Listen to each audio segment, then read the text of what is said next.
நீங்கள் பார்த்துக் கொண்டிருப்பது உங்கள் விஜய். கல்யாணத்துக்கு வரவங்கெல்லாம் நம்ம பொண்ணு எங்கன்னு நம்ம கிட்ட கேட்கணும். அதை கேட்டு நம்ம அவமானப்பட்டு நிக்கணும். இந்த இனம் தான் அவன் மனசு பூரா இருக்கு.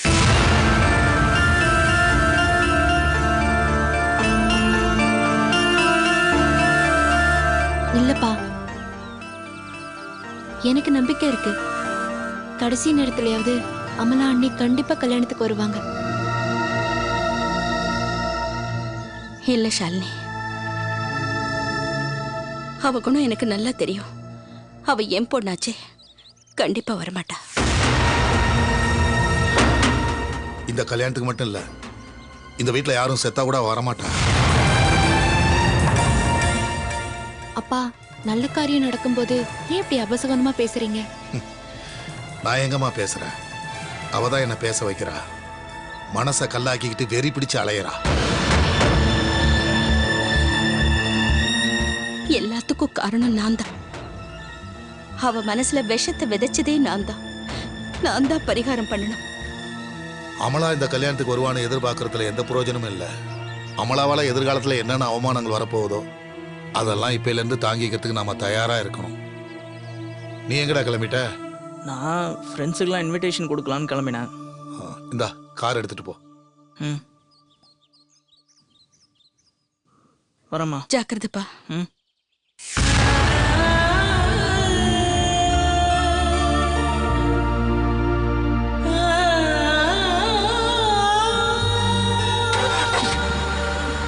அம்மா, கண்டிப்பா அண்ணி கல்யாணத்துக்கு வருவாங்க.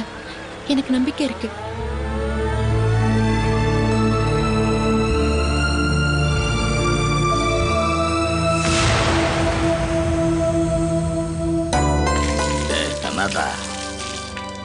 அந்த ஜெயந்தி வீட்டுல புதுசா ஒருத்தி கால் எடுத்து வைக்க போறா.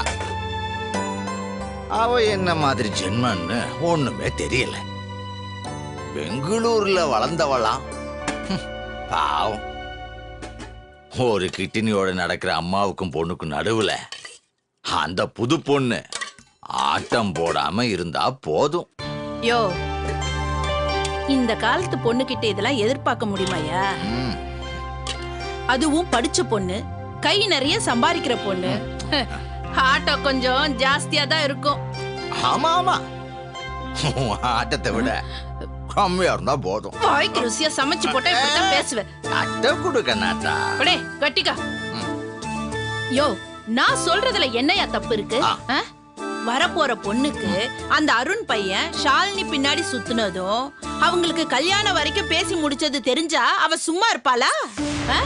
அது மட்டும் இல்ல, அந்த அமலா சண்டை போட்டு மகேஷ் வீட்டுக்கு போனதும் அவங்க அம்மாக்கு சுத்தி நடக்கிற பிரச்சனைய பார்த்தா ஆக மொத்தத்துல அந்த வீட்டுல ஒரு பிரச்சனை இருக்கு. இருக்கட்டும், இருக்கட்டும். அடுத்தவங்க வீட்டுல பிரச்சனைன்னாதான், அதுவும் அந்த மகேஷ் வீட்லயும் ஜெயந்தி வீட்லயும் பிரச்சனைனாக்க நமக்கு சந்தோஷம் தானே. அது சரி. அப்பதான் நமக்கும் 4 காசு கிடைக்கும். நல்லா சோறு பாத்து பாத்து குடி குடி. யோ, எல்லாம் சரிதான்யா. எல்லாரும் படிச்சவங்க எதுக்கு இப்படி முட்டாள்தனம் பண்றாங்க? முட்டாள்தனமா? என்னடி சொல்ற? பின்ன என்னையா, யாராவது பொண்ணை வீட்டுல வச்சுட்டு பையனுக்கு கல்யாணம் ஏற்பாடு பண்ணுவாங்களா? அந்த ஷாலினிக்கு கல்யாணம் ஏற்பாடு பண்றது விட்டுட்டு அருணுக்கு கல்யாணம் ஏற்பாடு பண்ணுது அந்த அம்மா. அப்ப புத்தி இல்லன்னு தானே அர்த்தம்? அடி போலே அறிவு கிட்டவள. அந்த அருணு பையன் ஷாலினியை தான் கல்யாணம் பண்ணிக்குவேன்னு ஒத்த காலம் நின்னான். ஏதோ திடீர்னு மனசு மாறி வேற ஒரு பொண்ணை கல்யாணம் பண்றதுக்கு சம்மதிச்சுட்டான். அலபாயர் அவனோட மனசு எப்ப வேணாலும் மாறும். அப்படி மாறிடுச்சுன்னா ஷாலினிக்கு தான் தொல்லை. அடியே, அவன் ஒரு பொம்பளை பொறுக்கி. அது அவனோட அம்மா, அதான் ஜெயந்திக்கு நல்லா தெரியும். அதனாலதான் சட்டு புட்டுன்னு வேற ஒரு கல்யாணத்துக்கு ஏற்பாடு பண்ணிட்டா. அதெல்லாம் சரியா? யோ, நாம 2 பேரும் அந்த குடும்பத்துக்கு எப்படி வேண்டப்பட்டவங்க. நமக்கு கல்யாண பத்திரிக்கை கொடுப்பாங்களா கொடுக்க மாட்டாங்களா? கொடுக்கலனா என்ன? அடையா விருந்தாளியா நாம அங்க போவோம். யோ உனக்கு கொஞ்சமாவது அறிவு இருக்காயா? அப்படி போய் மானக்கட்ட சோறு தின்னுமா? பெண் புத்தி பின் புத்திங்கிறத காட்டிட்ட பாத்தியா? நாம அங்க போய் மானங்கெட்ட சோறு திங்க வேண்டாம், அந்த குடும்பத்தோட மானத்தை வாங்குவோம். யோ என்னையா சொல்ற? கல்யாண வீடு எப்படி இருக்கும்? இந்த மாதிரி கொட்டை கொட்டையா சோற சமைச்சு மலை மாதிரி குவிச்சு வச்சிருப்பாங்க. அங்க தின்றதுக்கு சொந்தக்காரங்களும் தெரிஞ்சவங்களும் தெரியாதவங்களும் எல்லாம் அந்த கல்யாண மண்டபத்துல குமிஞ்சு இருப்பாங்க. அவங்க முன்னாடி நான் போய் நம்மள கூப்பிடாததுக்கு ஒரு பெரிய பிரச்சனையே பண்ணுவேன். அங்க உடனே அந்த மிலிட்டரி சாமி வருவாரு. என்ன மெய்யப்பான்னு கேப்பாரு. அவரு காதுல நான் என்ன சொல்லுவேன் தெரியுமா? மிலிட்டரி சாமி உங்க பொண்ண பத்தின ரகசியத்தை எல்லாம் இந்த கல்யாண மேடையில் ஏறி நின்னு சொல்லுவேன். உடனே அந்த மிலிட்டரி சாமி அப்படியே நடுங்கி போயிடுவாரு. அந்த கல்யாணம் நல்லபடியா நடக்கிறதுக்காக என் வாய் அடைக்கிறதுக்கு நான் எவ்வளோ படம் கேட்டாலும் உடனே கொடுத்துருவாருடி. ஐயோ ஐயோ ஐயோ ஐயோ என் ராசா. ஐயோ உன் மண்டையில முடியலனாலும் மூளை நிறைய இருக்குயா. இப்பவாவது ஒத்துக்கிட்டியே. அடியே, இந்த மெய்யப்பனோட பலம் என்னன்னு உனக்கு தெரியுமா? என்ன என்ன? இந்த நாக்கு தான். நான் வாய திறந்து பேசினா போதும், அப்படியே பணம் கொட்டுண்டு.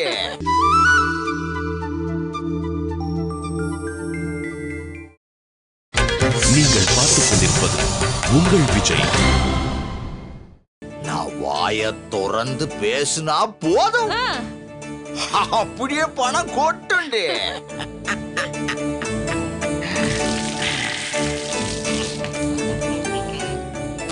அந்த மகேஷோட கணக்குல ஒரு பைக்கு இன்னும் வரல. இந்த மெய்யப்பனை ஏமாத்தலான்னு மட்டும் அவன் நினைச்சுக்கிட்டு இருந்தான். அவனை ஒரு புடி புடிக்கணும். நீ போய் சாப்பிடு. இந்த மொட்டை மண்டை எப்படி எல்லாம் யோசிக்குது? எப்படியோ ஏதாவது பிளான் பண்ணி துட்டை நம்ம கையில கொண்டு வந்து கொடுத்தா சரி.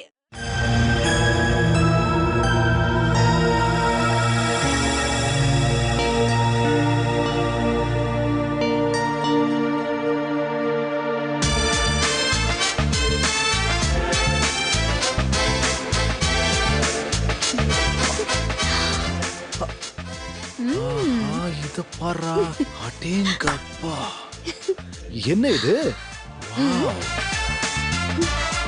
என்ன ஜோலி இது? இன்னைக்கு ரொம்ப அழகா தெரியுற. இதெல்லாம் பியூட்டிஷியனோட கைவண்ணம். அப்படியா? பார்லர்ல இருந்து நேரா இங்கதான் வரேன். கல்யாணத்துல மாப்பிள்ளை பக்கத்துல நிக்கும் போது பொண்ணு சுமாரா இருக்குன்னு யாரும் சொல்லிடக்கூடாது பாரு. அதுக்காக தான் இப்பவே தயாராயிட்டு இருக்கேன்.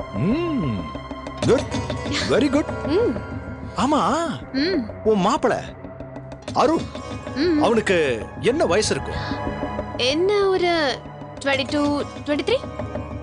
22, 23.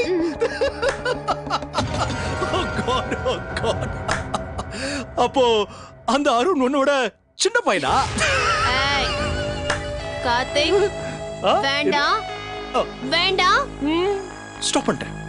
அந்த ரகசியம் ஜஸ்ட் உனக்கும் எனக்கும் மட்டும்தானே தெரியும். அருணுக்கும் அவன் அம்மா அப்பாக்கும் தெரியாதே. அக்கார்டிங் டு அருண்ஸ் பேரண்ட்ஸ் எனக்கு என்ன ஒரு 20, 21 இவ்வளவுதான் இருக்கும் வயசு. ஒன்னும் தெரியாத சின்ன பாப்பா. அது மட்டும் இல்ல, யாரோட ஹெல்ப்பும் இல்லாம சொந்த கால்ல நிக்க போற ஒரு சின்ன பொண்ணு. குட், ஆ? Very good, keep it up. Julie, கல்யாணத்துக்கு அப்புறமும் இதை அப்படியே மெயின்டைன் பண்ணணும். அது மட்டும் இல்ல, அந்த வீட்டை பொறுத்த வரைக்கும் உனக்கு டபுள் ரோல். ஒண்ணு, மாமியார மதிச்சு நடக்கிற அன்பான ஒரு மருமக, அது உன்னோட ஒரு முகம். உன்னோட ரெண்டாவது முகம், உன் மாமியாரோட முதல் குழந்தைய கண்டுபிடிச்சு அதை யமன்கிட்ட அனுப்புற கோலகாரி ரோல். உன் நடிப்புல ஏதாவது தப்பு நடந்தா நீ இன்னொரு முகத்தை பார்க்க வேண்டியிருக்கும். அது உன்னோட முகம் இல்ல, என்னோட முகம். இது ஒண்ணு எனக்கு புதுசு இல்லையே. ஆமா ஆமா, ஆம்பளைங்க கூட பெட்ரூம்ல இருக்கிறது உனக்கு ஒண்ணும் புதுசு இல்லையே. ஆனா கல்யாண அனுபவம் புதுசு, தாலி கட்டிக்கிறதும் புதுசு. பொதுவா இந்த பொண்ணுங்க தாலி சென்டிமெண்ட்ல லாக் ஆகி தன்னோட கேரக்டர் அப்படியே மாத்திக்குவாங்க. தாலி புனிதமானதுன்னும் அதை கட்டின புருஷன் கடவுள்னும் அவனுக்கு அடிமை ஆயிடுவாங்க. அப்படி ஒரு சீப் சென்டிமெண்ட்ல நீயும் லாக் ஆயிட்டேனா அதுக்கப்புறம் நீ அருணுக்கு பணிவான மனைவியா நடந்துக்குவ. ஏத்துக்கிட்ட வேலையில இருந்து ரூட் மாற ஆரம்பிச்சிருவ. ஏய், அப்படி ஏதாவது ஒண்ணு நடந்தா நான் ரியாக்ட் பண்ற ரூட்டே வேற. கேவலம் ஒரு மஞ்ச கயிறு அதை என் மனச மாத்திடுமா? சீ, அதெல்லாம் எதுவும் நடக்காது. என் கழுத்துல ஒரு மஞ்ச கயிறு கிடக்கிறதுனால நான் யாருக்கும் அடிமை கிடையாது.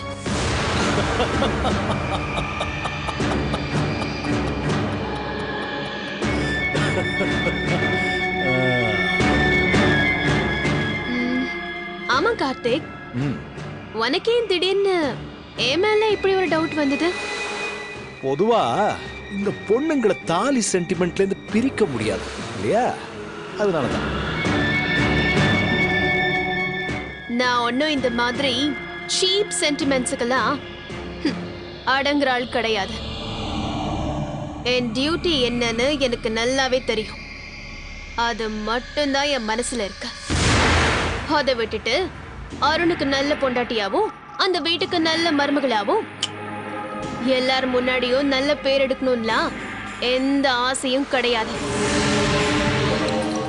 உன் மாமாவோட வாரிசை கண்டுபிடிச்சு கொலை பண்ற வரைக்கும் குதிரைக்கு கடிவாளம் கட்டிவிட்ட மாதிரி ஒரே டார்கெட்ல தான் போய்கிட்டு இருப்பேன்.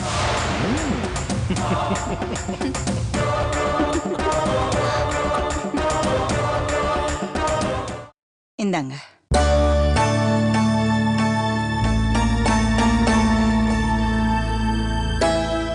நானும் மகேஷும் தினமும் அமலா கிட்ட சொல்லிக்கிட்டே தான் இருக்கோம்.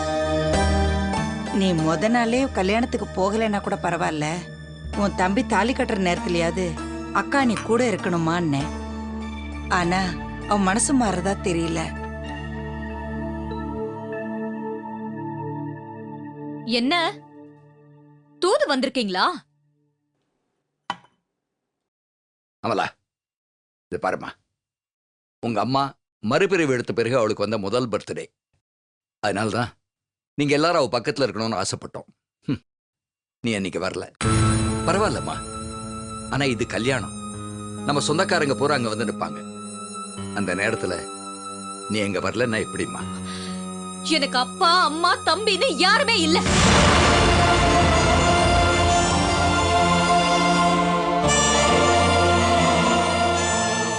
அதனால எனக்கு சம்மந்தமே இல்லாத எங்க கல்யாணத்துக்கு நான் வரணும்னு யாரும் என்ன கட்டாயப்படுத்த வேண்டாம்.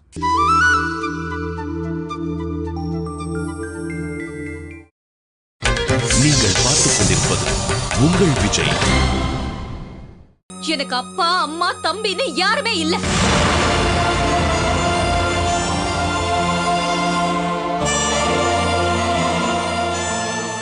அதனால எனக்கு சம்பந்தமே இல்லாத எங்க கல்யாணத்துக்கு நான் வரணும்னு யாரும் என்ன கட்டாயப்படுத்த வேண்டாம்.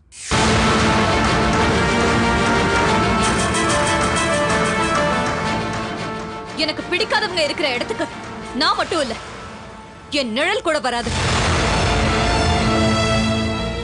அமலா, உங்க அம்மா பண்ண பெரிய தப்பு என்ன தெரியுமாமா? உன் மேல அவ வச்ச கண்மூடித்தனமான அன்பு. நீ தப்பு செய்யும் போதெல்லாம் அதை திருத்தாம மற்றவங்களுக்கு எதற்காக நியாயப்படுத்தினா. அப்படிப்பட்ட அம்மாவையே நீ ஒரே நாள்ல தூக்கி போட்டம்மா.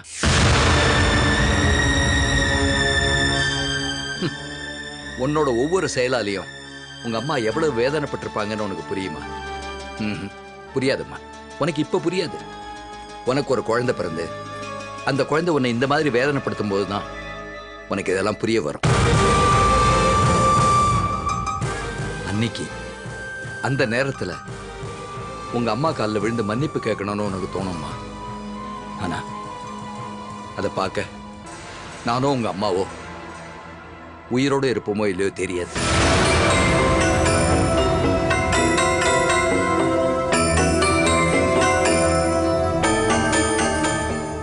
என்னம்மா நீ தாத்தாவோட மனசை இப்படி வேதனைப்படுத்தலாமா? ஏம்மா, அருண் ஷாலினி கழுத்துல தாலி கட்டினாதானே உனக்கு பிரச்சனை? இப்பதான் அவன் வேற பொண்ண கல்யாணம் பண்ணிக்க போறானே. இப்ப நீ கல்யாணத்துக்கு வர்றதுல என்னம்மா பிரச்சனை? எல்லாம் சரிதான்.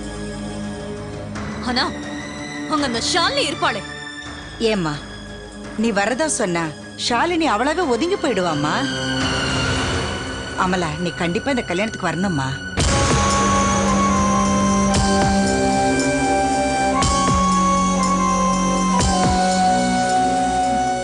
சரி, நீங்க எல்லாரும் இவ்வளவு தூரம் சொல்றீங்க.